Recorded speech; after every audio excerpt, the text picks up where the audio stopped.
Bonjour à tous, nous sommes heureuses de vous retrouver avec Madame Moreau pour continuer le chapitre 1 du thème 3, Le monde au temps de Charles Quint et de Soliman le Magnifique. Aujourd'hui, nous allons partir à la découverte du monde. Effectivement, nous avions vu en séance 1 les relations entre l'Orient et l'Occident en Méditerranée après la chute de Constantinople en 1453.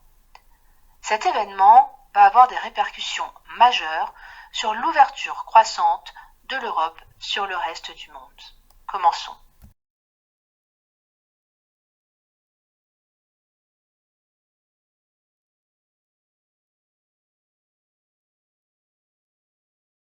Comme il a été dit, il est inutile d'imprimer les fiches séances. Si vous n'avez pas mis le titre de la séance 2 sur votre cahier, faites pause et indiquez séance 2, l'ouverture sur le monde.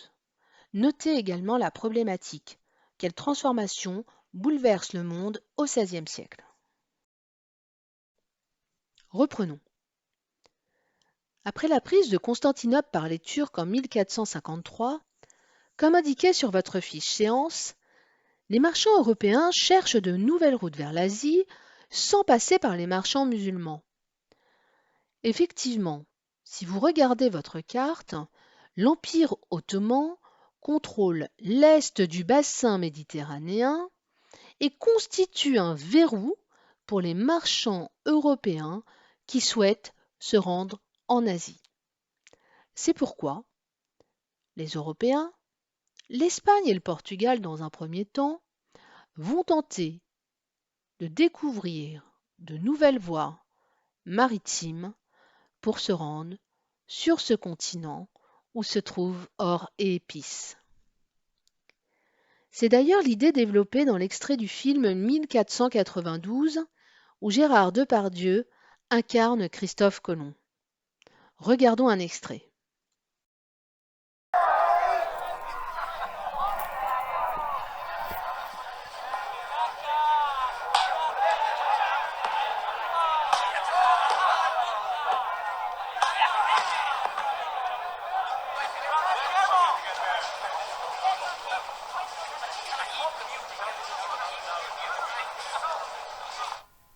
Hélas, Seigneur Colomb, c'est là précisément que nos opinions divergent. Connaissez-vous bien les travaux d'Aristote, d'Ératosthène, de Ptolémée? Oui, Éminence. Alors vous n'ignorez pas que d'après leurs calculs, la longueur de la circonférence de la Terre est approximativement de 22 000 lieues, si ce n'est plus, ce qui rend l'océan infranchissable. Mais bien sûr, vous avez sans doute de nouvelles données prouvant que ces hommes de savoir se sont lourdement fourvoyés.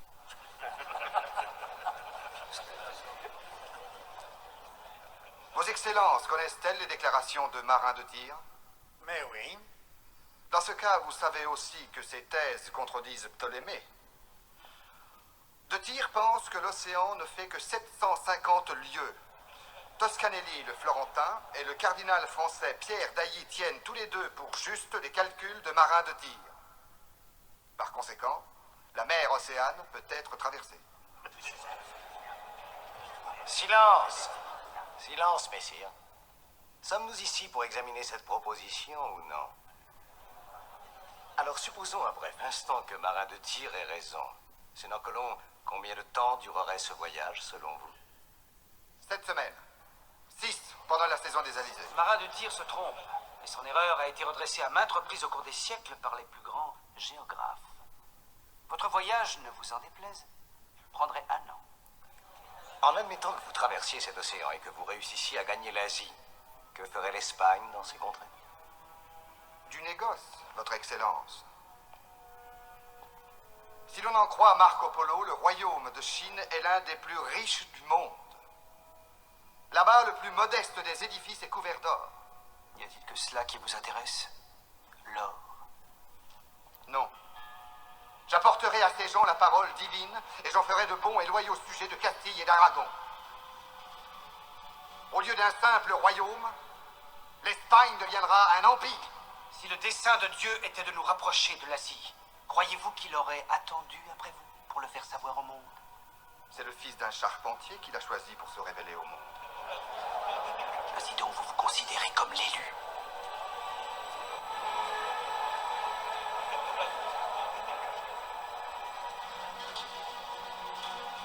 dis qu'on peut rallier l'Asie par l'ouest. Et je vous le prouverai. Cet extrait nous permet donc de comprendre que les Européens envisagent de se rendre en Asie en passant par l'ouest, en empruntant ce qui est nommé dans l'extrait de film la mer Océane, l'océan Atlantique.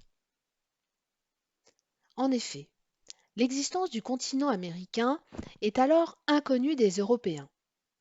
C'est pourquoi Christophe Colomb se lance dans l'aventure. Ce navigateur génois, italien, au service des rois catholiques d'Espagne, découvre l'Amérique en 1492. D'autres aventuriers, tout comme lui, souhaitent ouvrir de nouvelles voies. Regardez votre carte. C'est le cas du navigateur portugais Vasco de Gama. Il est considéré comme le premier Européen à arriver aux Indes en passant par la voie maritime qui contourne l'Afrique, empruntant le cap de Bonne-Espérance. C'est dans ce contexte que les rois d'Espagne demandent à Magellan de parvenir en Asie en contournant le continent américain. Le but étant d'éviter l'océan Indien alors contrôlé par les Portugais. Après de nombreuses péripéties et la mort de Magellan, l'expédition rentre en Espagne, mais cette fois-ci en contournant le continent africain en passant par le cap de Bonne-Espérance. Ainsi, cette expédition apporte la preuve qu'il est possible de faire le tour du monde par la voie maritime. Passons maintenant à la correction des questions et situons dans le temps et dans l'espace les premiers voyages de découverte et la colonisation espagnole. Question 1. Quelle partie du monde les Européens ont-ils découvert et conquis? À quelle période? Avant de répondre à la question, je souhaiterais faire une petite parenthèse sur l'état des connaissances géographiques des Européens entre le XVe et le XVIe siècle. Reprenons la carte de Ptolémée avec laquelle nous avions fini la séance 1. Ce géographe a une vision centrée sur le bassin méditerranéen. Pourquoi? Parce que la majorité des pays du pourtour du bassin méditerranéen sont bien représentés. Les limites sont correctes et sont proches de celles que nous connaissons actuellement. L'Afrique est très approximative. L'Asie est tronquée. Par contre, sur la carte de droite, nous sommes un siècle plus tard. On peut affirmer en regardant cette carte sur laquelle figure l'Amérique, qui n'existe pas sur la carte de Ptolémée. Donc je reprends ma phrase. On peut affirmer que sur la carte de droite, les Européens, grâce au voyage de découverte, ont développé leurs connaissances géographiques. Pour répondre à notre question, reprenons notre carte. Nous pouvons constater, d'après cette carte, que les Européens ont découvert et conquis l'Amérique centrale, une majeure partie de l'Amérique du Sud, mais également quelques territoires le long du littoral africain et asiatique. Les Portugais, que vous voyez représentés en rose sur votre carte, ont également créé des comptoirs. Regardez votre fiche séance, la définition est notée en en-tête. Ces comptoirs sont des ports établis dans un pays, donc ici par le Portugal, pour y faire du commerce. Question 2. Donnez le nom du premier explorateur à avoir découvert l'Amérique, daté et localisé sa découverte. Vous avez tous retenu qu'il s'agissait de Christophe Colomb. Voyons un petit peu quelles ont été les conditions de la traversée de l'Atlantique et où Christophe Colomb a-t-il exactement accosté. Retrouvons 1492.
Vous avez pu constater les difficultés d'une telle expédition. Christophe Colomb et son équipage partent des îles Canaries le 3 août 1492 avec 3 embarcations, la Niña, la Pinta et la Santa Maria. Ils arrivent le 12 octobre 1492 sur l'île de Guanahani, qu'ils appellent alors l'île de San Salvador. Comme vous pouvez le voir sur Google Earth, cette île se trouve au large de Cuba.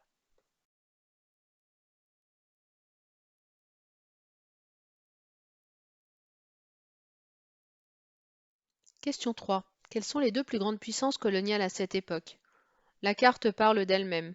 Les deux plus grandes puissances coloniales sont l'Espagne et le Portugal. Passons à présent à l'étude du corpus documentaire qui va nous permettre de comprendre quelles sont les conséquences de la colonisation européenne. Reprenons les documents de façon à répondre à la question donc quelles sont les conséquences de la colonisation européenne afin de pouvoir corriger la carte mentale. On vous demandait quelles étaient les conséquences territoriales à l'aide du document numéro 1. Donc le document numéro 1 était la carte. Sur ce document, on s'aperçoit, si je sélectionne donc les territoires conquis par les Espagnols et par les Portugais, que la découverte de l'Amérique et des autres territoires va être à l'origine de la naissance des premiers empires coloniaux. Les Espagnols et les Portugais vont se partager le monde. Si vous regardez la carte, les Portugais s'installent au Brésil et créent des comptoirs en Asie et en Afrique.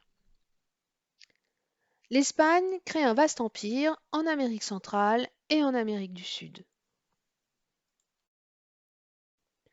Le document numéro 2 nous permettait d'aborder deux aspects de la colonisation. Les raisons, tout d'abord, et les conséquences. Les raisons, ce sont les raisons économiques, puisque les territoires nouvellement découverts regorgent d'or. Donc ce texte nous permet d'aborder ici les conséquences économiques. Effectivement, les colons vont piller les richesses des pays conquis. Ce texte nous permet également de voir quelles sont les conditions humaines de cette colonisation. Bartolomé de las Casas évoque le fait que les colons tuent, dérobent les indigènes. Ici. Il continue en évoquant le terme de tuerie, d'horrible cruauté. Ainsi, les indigènes ont été victimes de massacres, de tortures de la part des Européens. Le document numéro 3 vous permet de comprendre qu'avec les grandes découvertes, le monde rentre dans une logique d'échange complètement nouvelle. On peut parler de première mondialisation. Le document numéro 4 est un magnifique tableau qui nous permet de comprendre qu'avec les grandes découvertes, on assiste au développement de tous les ports de l'Atlantique, à l'image de ce qui se passe ici à Séville. Regardez ce nombre incalculable de bateaux, ces personnes sur le quai qui chargent et qui déchargent des marchandises. Donc ce tableau était important pour comprendre quelles étaient les conséquences économiques pour toute l'Europe des grandes découvertes et de la colonisation. Le document numéro 5 nous permet d'aborder les conséquences humaines de la colonisation. Nous avons déjà abordé les mauvais traitements qui vont être infligés aux populations autochtones par les Européens. Mais la colonisation va également avoir pour conséquence la destruction d'une partie de la population amérindienne, et ce pour les raisons évoquées dans le texte, à cause des maladies, de la guerre, mais également de la faim. Ainsi, le manque d'indigènes qui servaient d'esclaves dans les plantations ou dans les mines va être très vite pallié par l'importation, je parle bien d'importation comme d'une marchandise, l'importation d'esclaves en provenance d'Afrique. C'est le début de ce que l'on appelle la traite négrière que vous aborderez en classe de 4e. La colonisation a également une autre conséquence, c'est le métissage, le mélange des populations, qu'elles soient européennes et indigènes, qu'elles soient européennes et africaines, ou qu'elles soient africaines et indigènes. Ainsi, on peut parler du début de la destruction de la civilisation amérindienne. Vous avez peut-être l'impression que je vais un peu trop vite. Je vais vous passer maintenant le corrigé de la carte mentale que vous deviez réaliser. N'hésitez pas à faire pause pour pouvoir vérifier votre réponse.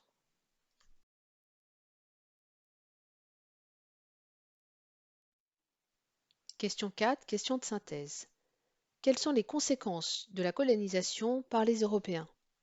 Faites pause et prenez le temps de bien corriger votre carte mentale. Voilà, notre chapitre est terminé. N'oubliez pas d'apprendre votre leçon dans la perspective du prochain contrôle. À bientôt!